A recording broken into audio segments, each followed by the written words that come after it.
Welcome to A Celtic State of Mind. I'm Paul John Dykes, and today I'm delighted to be joined by Michael Jobson. Welcome to A Celtic State of Mind. How are you doing, Michael? Paul John, thanks a lot. I'm fine, thanks. Hello from Jeddah on the Red Sea in Saudi Arabia. Now, obviously, you'll be hearing about the fiascos and everything else that's been thrown up with the COVID over here in Scotland. How are things over there for you, Michael?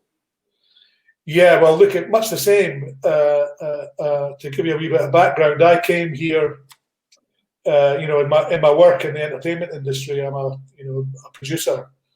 I came here to do a consultancy job on the 29th of February. I came for 3 weeks, and I got caught up in the shutdown, the lockdown, where Saudi Arabia closed their borders. So I was stuck until the repatriation flights began, which was about 6 weeks later. Mm-hmm. And during that period, I got offered a longer term job, so I chose to stay rather than go back to Britain into the chaos that was going on. I live in England in the southwest. My family, my wife runs care homes, that for learning disabled kids. So we took the decision that, from a safety perspective, it was better to let her isolate in our home. I had a place to be where there was no big drama for me isolating in Saudi. But they took quite drastic measures in the beginning. Mm-hmm. They shut the borders immediately. So the numbers didn't show in the first instance, but they've had a second wave here. Right. So they were quite steady, not dramatic, but steady numbers. Now we've had a second wave. They opened up post one of their holidays and then shut down very quickly afterwards when they saw how quickly the spread was, and they've just done a sort of soft opening again now in August. So I think more controlled than most. Yeah. Their medical system's pretty good. There's been no chaos here. I'll put it that way. The testing centres, drive-through is very easy for people. I went to a clinic. I've been tested twice in the last 4 months. Very easy to get the test done, very easy to get your results back online within one I got 24 hours later, one I got 48 hours later. So I don't, I've taken my own kind of draconian lockdown methods, and I've become I live in a compound, in a little apartment of my own, and I just don't go out. So I'm not mixing with anybody. I've been so entrenched in work anyway, it's kept me focused. Getting a wee bit of football going again's been a big bonus to be able to see. Sad to see that I'm not going to, get the next couple of games. Absolutely. Through some stupidity there. But look, I'm ready to come back. I'm leaving on Sunday, taking a repatriation flight, and I'm on my way back for a few months. Brilliant. You mentioned getting back to watching the football, and of course, the world of football was thrown into disarray this week at Celtic, and we might touch on that as well at some point, Michael. Before we started recording here, I was just chatting to you. I said, it was John Colquhoun, in actual fact, that suggested that I speak with you, and it just so happens that we've got quite a lot in common because we both went to the same high school. We're from Fife in Scotland, and I do wonder. Obviously, I had a lot of friends from the Ballingery, Logelly kind of areas when I went to high school in St Columbus and Dunfermline. What was the upbringing like for yourself, Michael? Because of course, this creativity that you've been involved in, the art that you've been involved in throughout your life, I always look at that and I think sometimes it's nurtured from working class backgrounds, not exclusively, but without a doubt, man, you hit the nail on the head. Ballingery. So I was born in Ballingery. I was born in Kirkcaldy, but my home was Ballingery, and then Cross Hill until I was about 9 years old. But there's something very particular about that part of Fife. I think we maybe all battle about this in Scotland, right? Who's the funniest? I mean, I think the folk from Ballingery and Lahore, it takes an awfully funny man to be funnier than those people. The humour factor is incredible. But my parents are both. There's long stories about them and their own beginnings, which were pre-Second World War births in a very tough environment.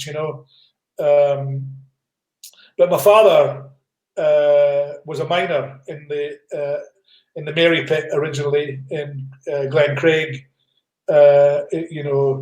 and then latterly at Salisbury Pit, further west. But he was known as the Bard. He was a poet. Right. My dad was dyed in the wool socialist, union man. And he wrote about workers' rights. That was his thing. He was Billy Bragg before Billy Bragg knew who he was.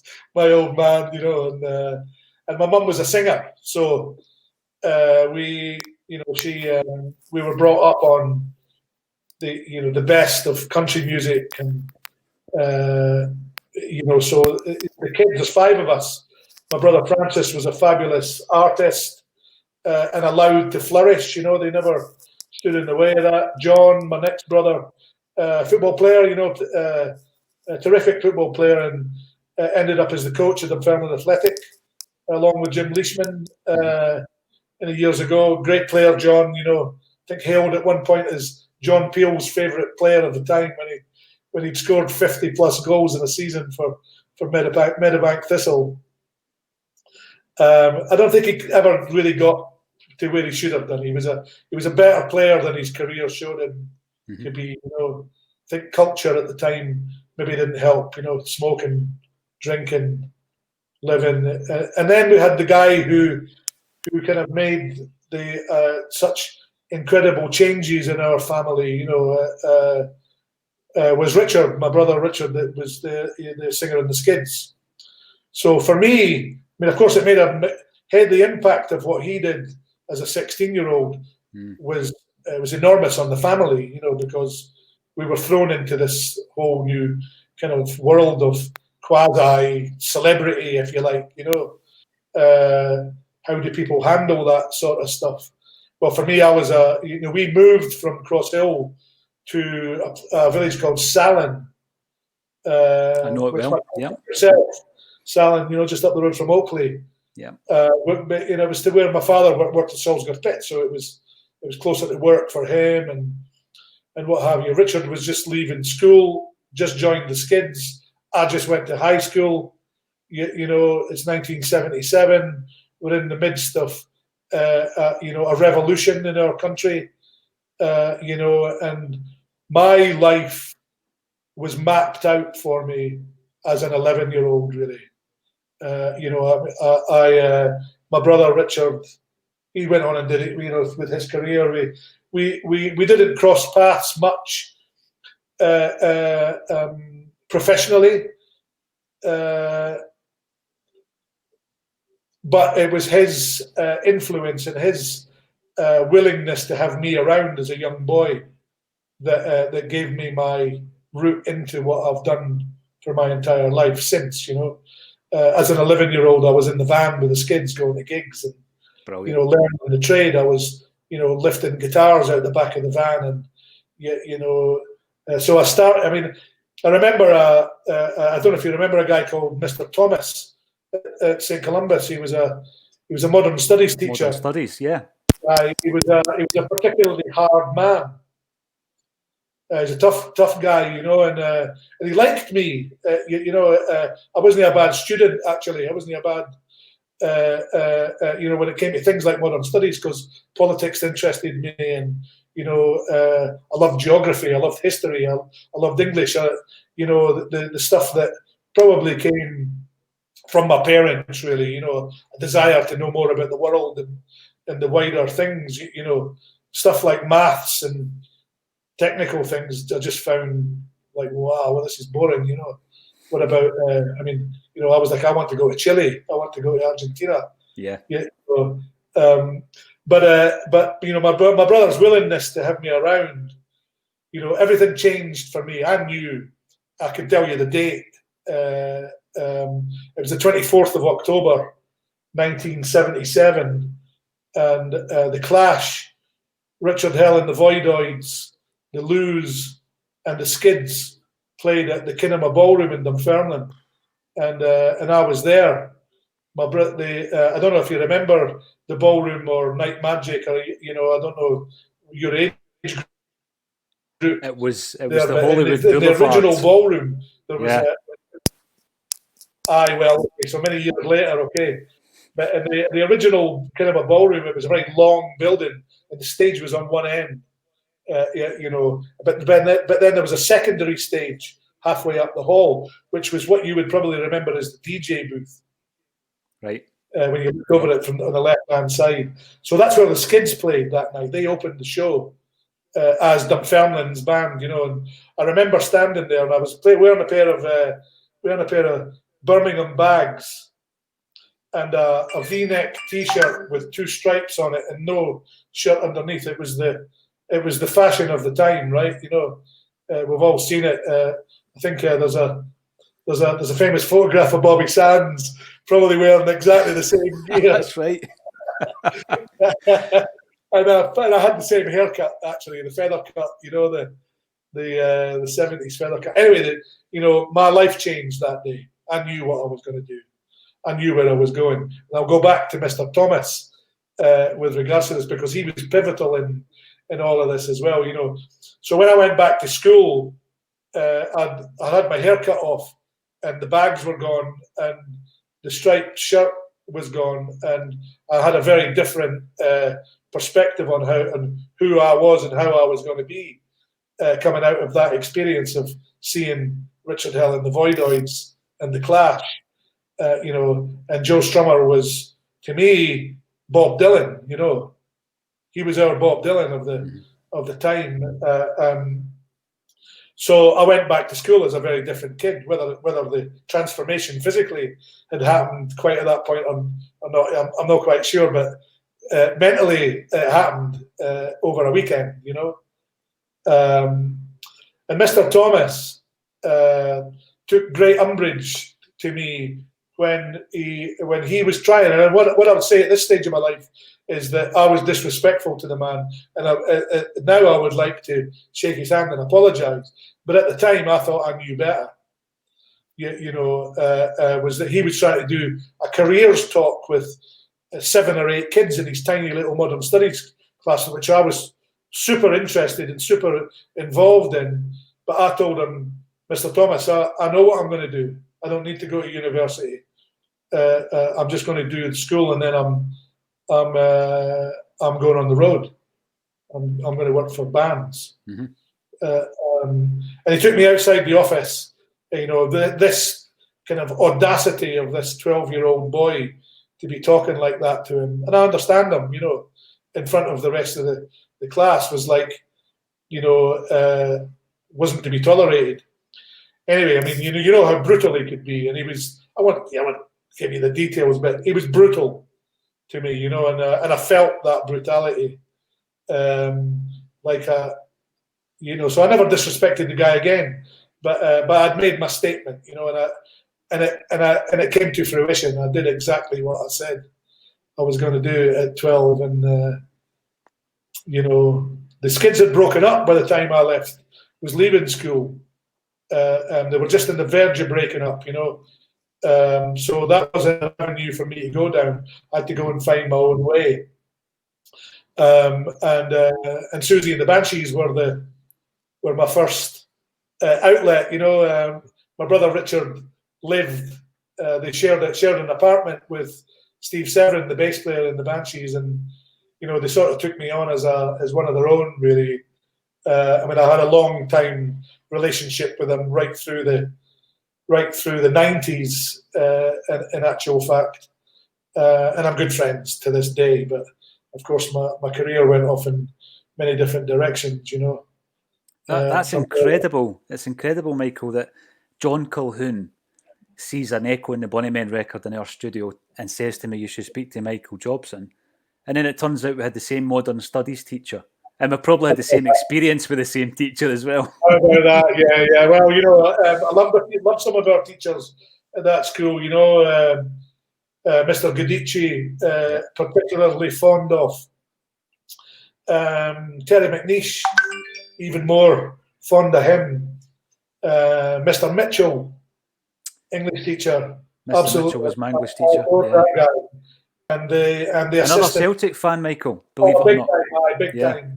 And then Mr. Fennick, the assistant head, Sandy Fennick's dad, Sandy, who did probably one of Scotland's best fanzines that were ever made, some brilliant people there. I had my, I had the ones that didn't like me so much, and but I think that was down to the fact I didn't like their classes. I remember getting 6 at the belt of he's just passed away, one of the teachers, technical teacher. But I wrote Depeche Mode in ink on a technical drawing desk. Those rubber desks. What a bad thing to do, I properly got lashed for that. But you say the Bunnymen there, and John. I mean, John Colquhoun. I met John way after his playing career. Even though I've got connections with some of the staff and that at Celtic over the years. John loves Celtic, and I think when he had to move on, that was hard. But he made his career at Hearts, and he did amazing at Hearts, and he loves them, but he loves Celtic. That's his team. Oh, that came across loud and clear. Aye. So, but I met John years later, and it was about his love of music and our shared politics. We're both, we're both down the rule socialists, and we've got plenty of stuff to say about that. But John's love of music, he's a Bunnymen fan. Echo and the Bunnymen were very pivotal for me in everything I've done. Because of their, grace up against your will, their own grace. Mac, the way he treated me, Will, the way that they treated me, they gave me opportunities that I started working with them as a guitar tech, right, in 1985. I had been around the place a bit, I'd done work with Propaganda, with Derek Forbes and Brian McGee. I'd done a lot of work, with the Blow Monkeys, Working Week. I did a lot of kind of cool stuff, young boy making his way. And I suddenly got this opportunity to go and work for Echo and the Bunnymen, who were just my favourite band. They were, everything about them, the style, the sound, the toe gazing, Will's kind of MC5 influences and Mac's Jim Morrison influences, and the mixture of that, all that intensity in their music. They challenged time code, the discordant sounds that came from them. It's easy to play 3 or 4 chords and sing a nice melody, right? But it's no easy to play stuff that's in different time signatures and play completely discordant music and still create that melody. And then come up with later on Ocean Rain. That's for me, it's up there with Hunky Dory as one of the greatest albums ever written. Absolutely incredible. But I went there as a guitar tech, and very quickly myself and Ian became super close friends. We had shared interests. Football. He's a mad Liverpool fan. And I liked Liverpool at that stage, because of Kenny, really. Because of Dalglish. I was never really a Liverpool fan. I was always more of an Arsenal fan, to be honest with you, which is a bit weird, given their links with Rangers historically and all that. But I think Liam Brady dragged me into the Arsenal. You know, I just loved their style, their swashbuckling style that Arsenal had. That it was way more like Celtic, really. You know. Yeah. But anyway, I started off as a guitar tech with the Bunnymen, and they gave me this incredible.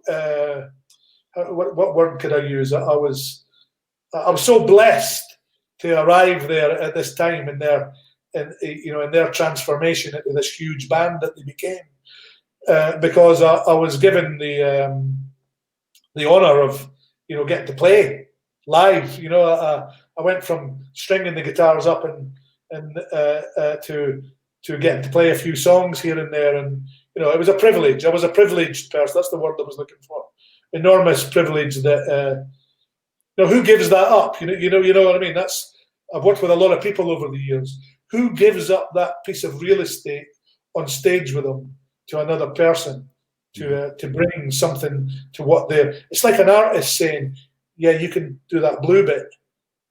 I mean, like, wow, what an honor! Yeah, what an incredible honor I was given, and not only were that.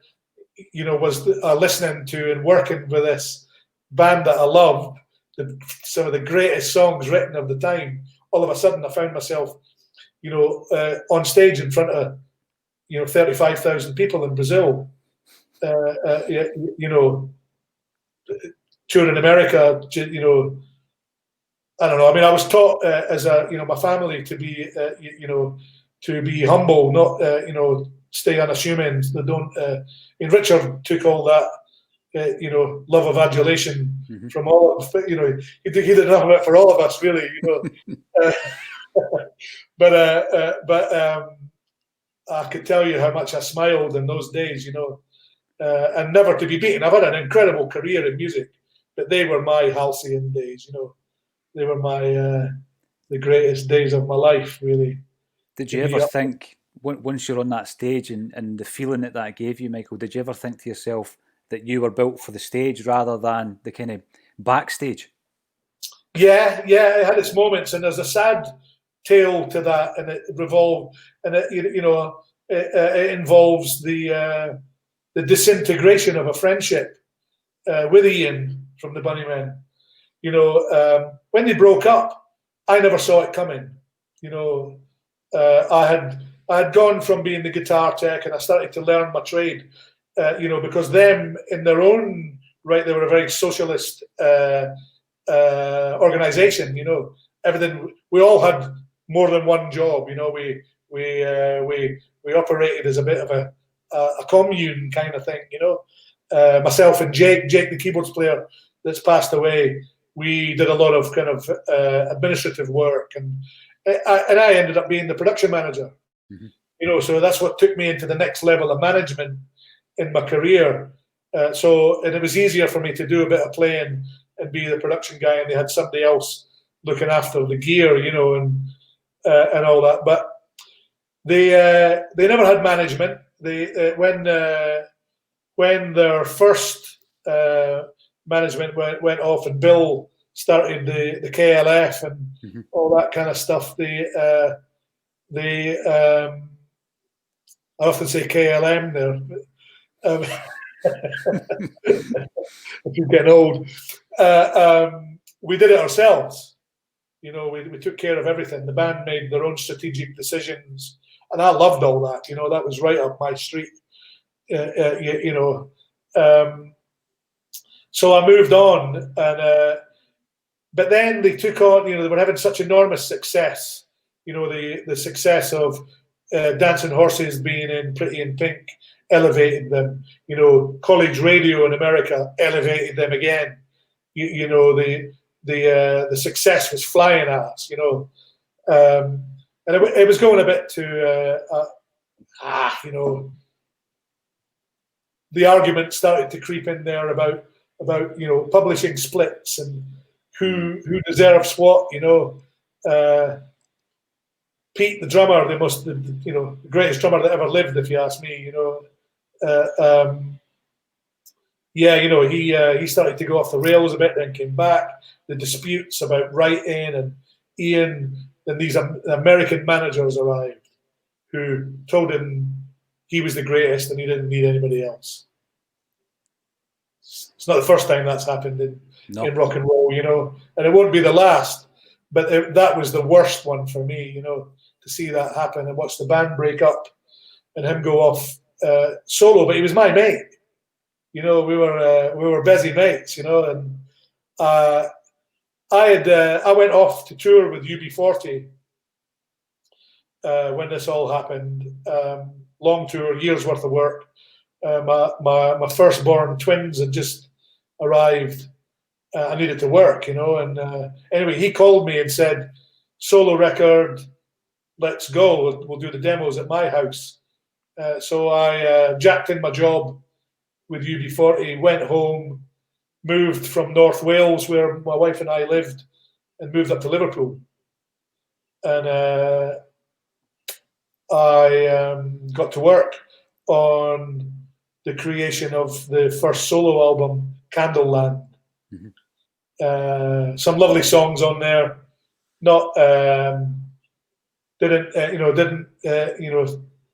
It wasn't sticking the ball in the top corner of any chart nets, if you get the drift. But there was some things on there to be proud of, And anyway, through the process, the backing tracks had all been done, and they were going off to do the vocals and mixing and what have you. And I get a phone call to say that I was no longer required. Couldn't be afforded, And I was like, all right. So I've lost I've left my home in North Wales. I've moved to Liverpool. I don't really want to live in urban Liverpool with my newborn kids. My wife's from the south. She didn't exactly want to be there. Mm-hmm. Mm-hmm. What did I do? I've got to get back to work. So I just did what would a father do? I just went back to work. I had a skill set. And I was able to apply that. That's what you do. So I did that. I went straight away. I was away working with the Water Boys. I got a job, and off I went. I was back in the nose to the grindstone in the production world again. Mm-hmm. The album came out, and my input into that record was great. Not just in the writing process, but in the recording process. And he only credited me on the record with playing bass on 2 songs. Yeah, that wasn't the truth. And much to my amazement, the title track of the record, Candleland, we'd never worked on, apart from me showing him a chord structure. That's the chord structure of that song. He recorded it, wrote it. Wrote the melodies, and didn't credit me with any writing, which he's got form for. He's done it to Johnny Marr. He's done it to a few people. I don't care about saying this in the public domain because I sued him, I sued Warner Brothers, and I sued Warner Chappell Publishing.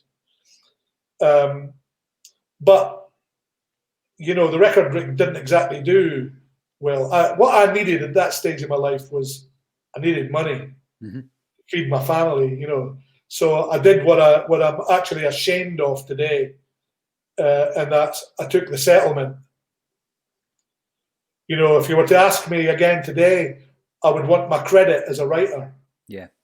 For what I did, we proved with beyond a shadow of a doubt. I had this guy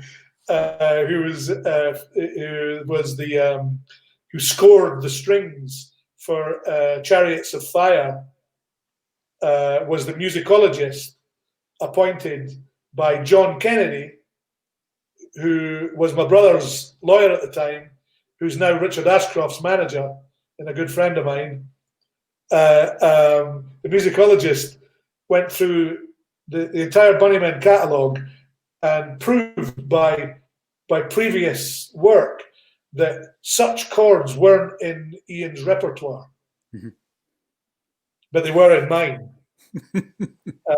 So that's what we put on the table. It was going to be a long, drawn-out situation, and what was I going to get out of it? at that time I needed money. I took the money. They gave me a check, which fed my family for a year. Today, so that's my own fault. I have to take that on the chin, But that's how a friendship was pretty much destroyed. And we moved on. We actually moved to Glasgow for a short period of time. Right. Mm-hmm. I bought a house on the south side, close to my mate, my great pal Brian McGee, from original drummer from Simple Minds. But my wife and the two little kids, I was playing five-a-sides 5 nights a week, and loving being back in Scotland. And what I wasn't getting was that I was leaving my poor, wonderful wife and these 2 little babies. I was leaving them at home. She just wanted to go home, so we made the move to Gloucestershire, and we've been there ever since. Right. Yeah, that was that phase in the 80s. When you look back there, Michael, obviously it's great that you've forged this friendship with Ian McCulloch, but it's really sad, obviously, that the industry and the business has resulted in you guys not being friends anymore. That's always a sad thing when that happens. Is that prevalent in the music industry? I think so, mate. I think so. It is. It's the greed. I don't think it's just the music industry. I think it's industry. People want bigger chunks, don't they? Mm-hmm. I just wanted what was mine. That was all, And I mean, the dissolution of Echo and the Bunnymen was down to exactly the same thing. Les, the bass player, what a guy, man! What a wonderful human being, and his great passion for boats, the same as I have.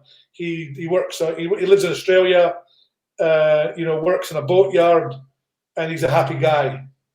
But what he's got is his memories of that he was intrinsic in that great Echo and the Bunnymen. Mm-hmm. The guy with the bass up high that managed to play the same bass riff in every song, just in a different key.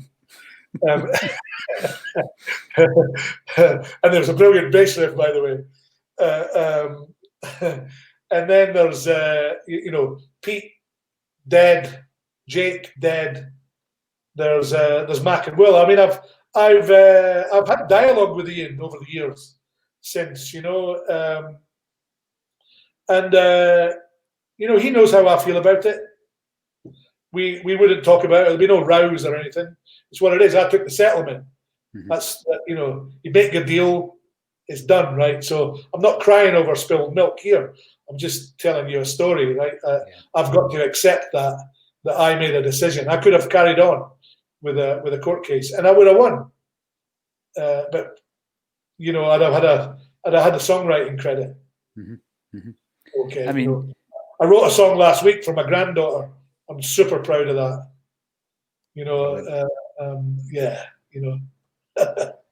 I still play every day. I still, I've got even here in my little apartment in Jeddah, I've got 2 guitars sitting there, and I still have a go. Got a bit of arthritis in the old fingers these days, but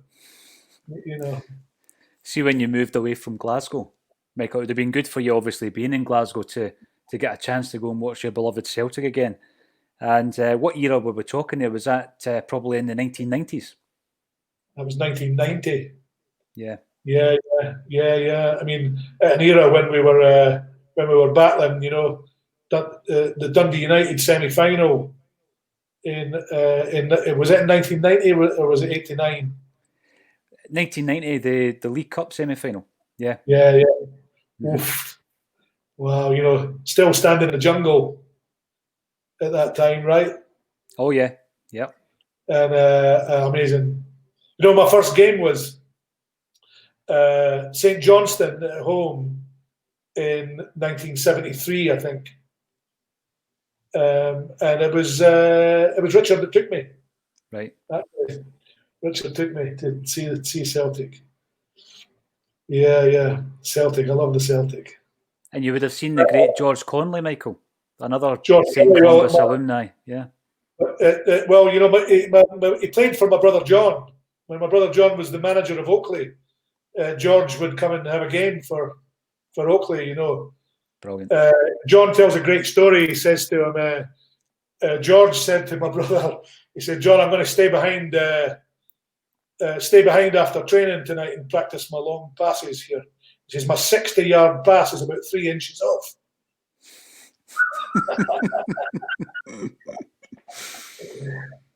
You should talk to my brother John, actually. I'd love to get some football anecdotes. Anecdotal conversation there will be fabulous. John will have a different perspective on, on life with, Richard and our parents and all that, because he truly was a Ballingery boy. Yeah, you know what I mean. He signed for Raith Rovers at 16. He was playing for Logelly Albert and signed for Raith Rovers when he was a 16-year-old. And Rosyth Dockyard, part-time football playing, all that kind of stuff. But he's got a great football mind, my brother John, as well as boxing. Boxing's huge in my family. My dad was like a, I don't know, man. He was a database of boxing information. He could tell you who was on the undercard of a fight in Detroit that Sonny Liston fought in 1962. He would come up with stuff like that. Just amazing. I had it kind of B-sides, the singles. I used to be able to say, the song that was on the B-side of that Human League single being boiled, and what I mean, that kind of stuff, geeky stuff. John would be great to talk to. Oh, I'd love to. There's a great picture of him actually in the Barber Club in Dunfermline. There's a brilliant picture, and I think George Best is playing against the back against Hibs. Yeah. Brilliant. John said. George says to him, "You had some game tonight. You want fancy a pint?" That's a Ballingery boy, eh? Amazing. When we moved to Cross Hill, our house backed onto Ballingery Rovers. The Rovers football ground. Mm-hmm. Is it the Ballingery? Is it the? No, not the Rovers. What are they called? Christ Almighty, that's terrible. Lahore Welfare. Right. Lahore Welfare. So we would stand on the coal bunker and watch the games. We didn't have to go in, My grandfather played the goals for them. And, you grew up watching junior football like that, A lot of savage stuff there. Oh, definitely. It's a different world. We grew up in a place in Fife, man, in Cross Hill. We had a cricket club. That's how developed Cross Hill was, It was run by my uncle Jim Merritt, English guy that married my dad's. It's not really my uncle, but kind of my uncle, What a place, man!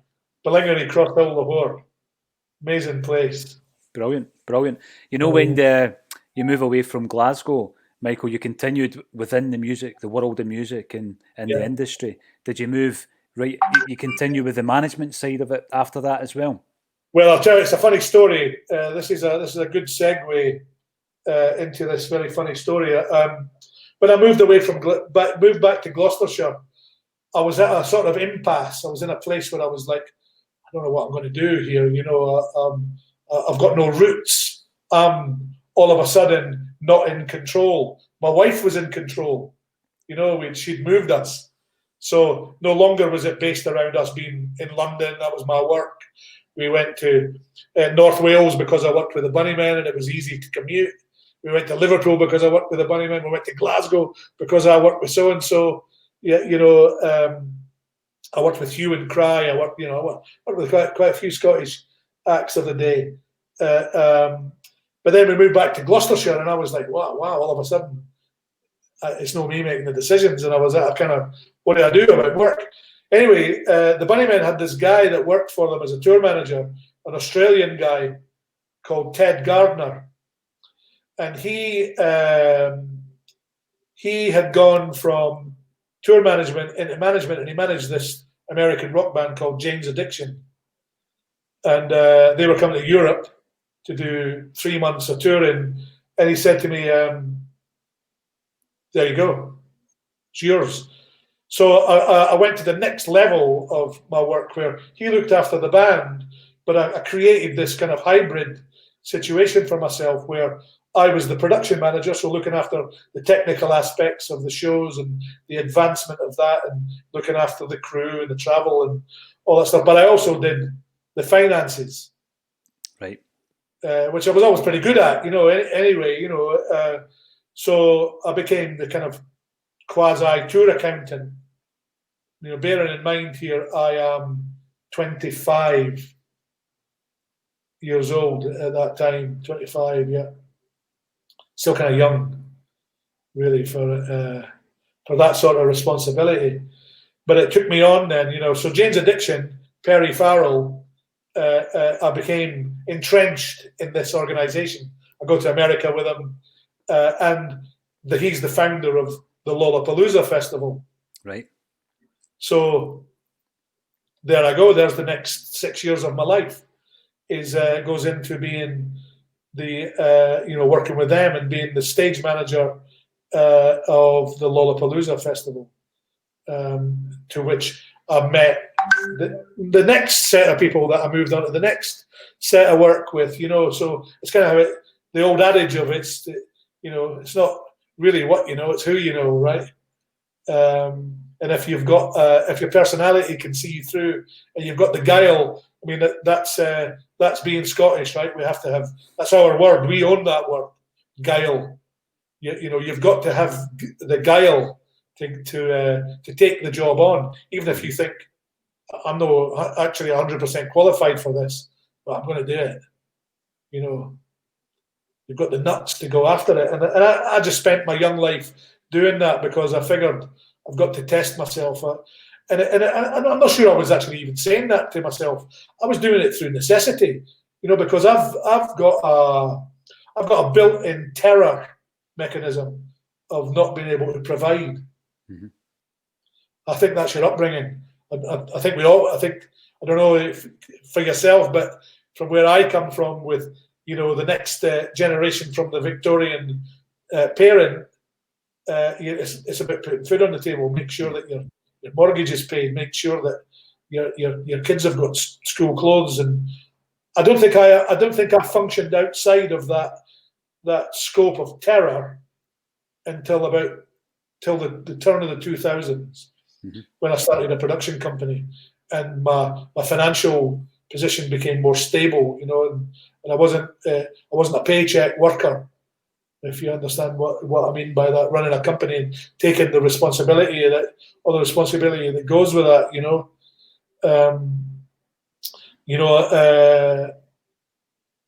I never felt anxiety,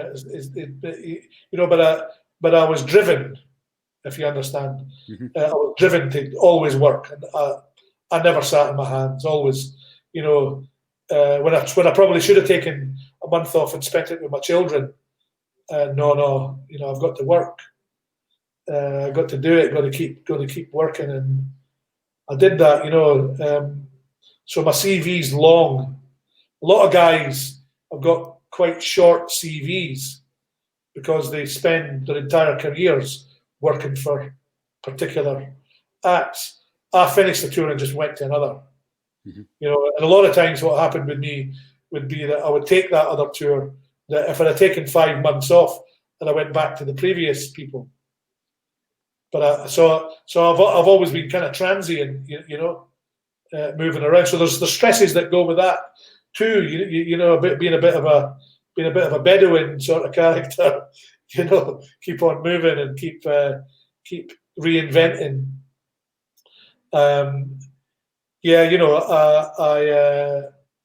That kept on happening. It's still happening. I had my phase with Amy Winehouse, with Florence and the Machine. And then I lots of rock bands, Slayer. I did all sorts of stuff. Through the 2000s. That James were probably my, one of my favourites. Doves, who I looked at for a lot of years. a wonderful, great friend, and Jimmy, the singer, and Dave, the manager, two very close, dear friends of mine. But then post Amy Winehouse's death, I happened upon this whole new genre again this whole new area of electronic music that I'd never really kind of crossed my desk before, Mm-hmm. And I ended up looking after the Swedish House Mafia and Avicii, and so I had a couple of high-profile deaths in the space of 6 years. Yeah, that took a heavy toll on me, really. And I ended up in the middle of this decade that we're in, or is this the end or the start of a new one? The previous one, then, perhaps, at the first time in my life feeling some pretty dark times, depression, really heavy, and I didn't, people say, what you got to be worried about, you own properties, you own a boat, your family are all grown up, you've not got any debts, but that's never been materialism's never really been that's no, providing, yes, but, I just didn't, I felt like I'd lost my way. Mm-hmm. I'd bought into a type of life that had become a bit alien to me. I invested myself in what I was actually doing when I come through the other side of it was I was nesting for the future, for retirement. Yeah. And I read it all wrong. I started to beat myself up about being capitalist, and that bad to have a bank balance. You know what I mean? Exactly. But when you're working as hard as that, you I was 50 years old, man. And the resounding memory would be of me being 11, telling Tam Thomas I knew what I was going to do, and then all that space in the middle went past like the rest of the game after we got to 5-1 against Rangers. You just want it to go on you want that game to go on for another 3 hours, don't you? But it's over in a flash, which is what it is, which is what it was for me. But it was a dark time. I had a really dark time of it, and I went and did I met this guy, I was being pretty not self-harming, but psychologically I was harming myself, Depression and anxiety it's a terrible place to be, man. Circular thinking, and when you're the potentials that can come with that, I considered the worst of things, I considered suicide in all of this. I think the loss of my mother played a part in it all, but really what it came down to was I needed to find somebody to bounce off, to talk to about what was going on with me, and I met this guy, an Irish fella, good Celtic boy. His name's John Trollan. He's a councillor. He lives in Stroud in Gloucestershire. Mirror upbringing, but in Ireland, same socio-economic background, same age, same education, same views, same kind of trials and tribulations that have gone on in life. So I identified with him. I'd been to loads of people to talk about these problems I was having, and John convinced me that I needed to just simply make time for myself and take care of myself, and soothe as much as you would put a cold compress on an injured shin at the football, put the same cold compress on your ailing brain, on your mind that's tired and has gone through 4 decades of serious battering. Mm-hmm. My database was full. I had no space for anything else. So I went and did the Camino de Santiago. I walked from Irún in northern Spain across Biscay to Santiago de Compostela. I did it in 30 days, and I regained so much self-confidence from that, you know, and from a man that started to doubt himself so much. Yeah. You know, and then I've got this old. I've actually sold it now, but it's an old wooden boat that has an incredibly rich history. And I went and sailed it round the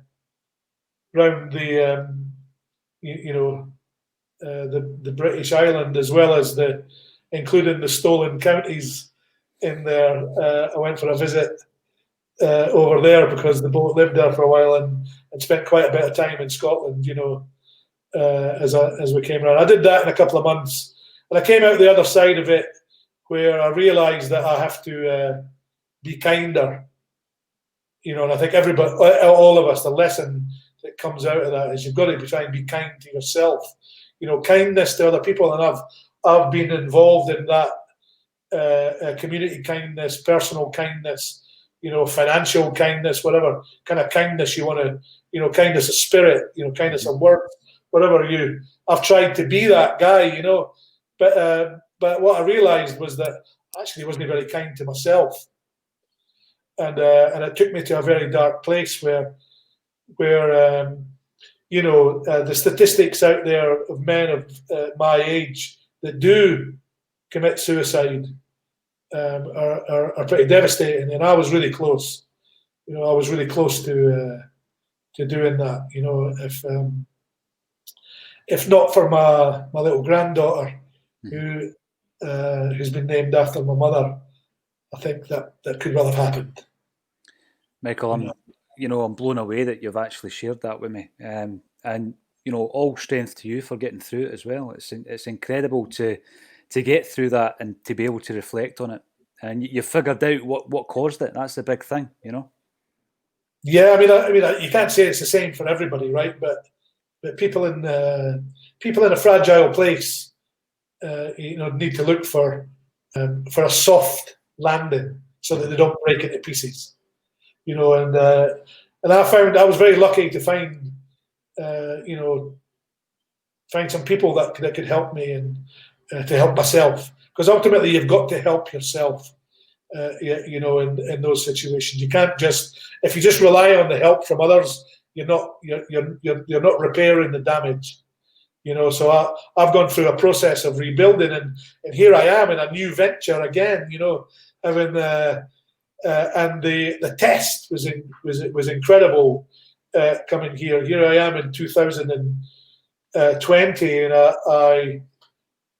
I got to work in 2019 with one of my all-time heroes. You know, I got the job as tour manager of Richard Ashcroft in 2019, and Richard to me is the Bob Dylan of our lifetime. He's just the most fantastic songwriter.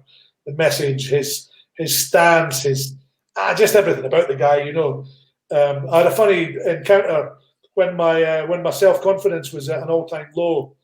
A really good a friend of mine at the time, I had given him an enormous amount of work over the years. You know.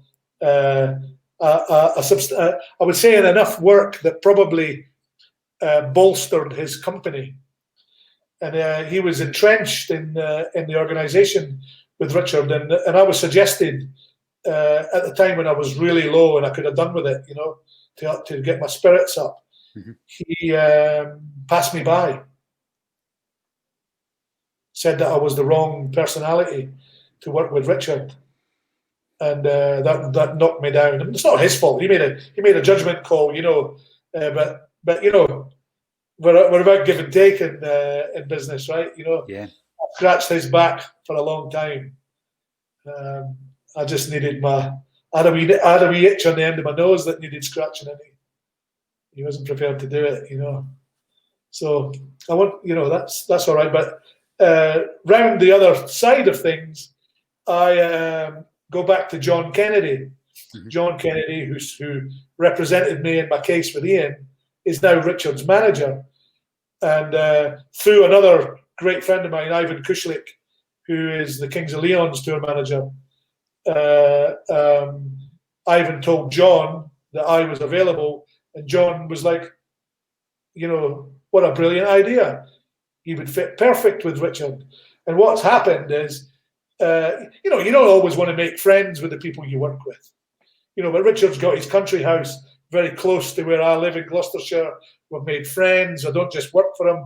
I help him out. We're pals. And it played such an enormous part in my healing process. Brilliant. It was just to be happy at work, to stand on a stage. I'd gone through all those years listening to this electronic dance music that I worked in that I had no respect for. I had plenty of respect for the people.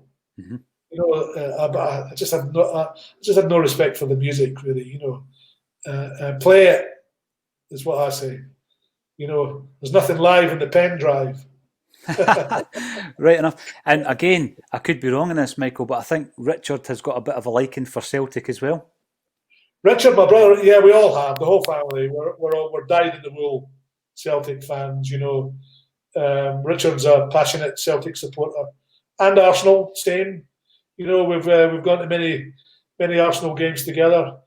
I'm a bit more passive. Richard's quite an aggressive character. He doesn't mind a row here and there. We don't see so much of each other these days, but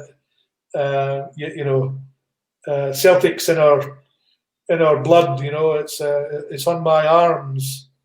I don't know if you can see from I can see that. Brilliant. My children's name and my and the claddagh on the other arm. I'm all about it.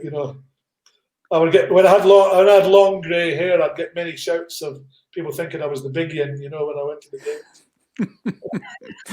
Superb, Michael. Hopefully, if our paths cross and you're in Scotland, we can maybe meet up at Celtic Park sometime. It's been fascinating listening to your story.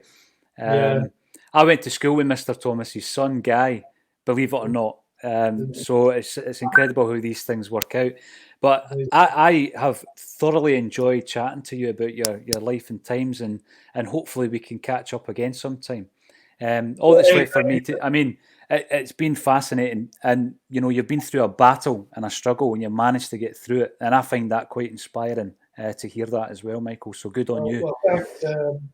I think I've got a duty to get it out there. There's people suffering, and they don't need to suffer. There's help. If anybody, if absolutely anybody hears this that just needs somebody to talk to, you can give out my email address, and then I'll deal with personal contact from there. I have no problem with it. It's a terrible blight. Aside from the fact that probably anybody listening to this loves Celtic as much as I do, and we'll have plenty to talk about the hoops, but I'm there to give a bit of myself as well if I can, and I don't even know why I've never said that before, but these are my people here. I feel I'm from the same, so I'm prepared to give if I can be any help to anybody. Just maybe helping people to find somebody to talk to or whatever. And anyway, even if it's not that, just to talk about Celtic. Come on. Exactly. Michael, that's an incredible gesture. And if anybody does come through, I'll certainly put them in touch with you. But all that's left for me to say is a massive thank you for joining me today on A Celtic State of Mind. It's been a real pleasure, and I'll stay in touch, okay? Pleasure. Please do, yeah. Now you stay well.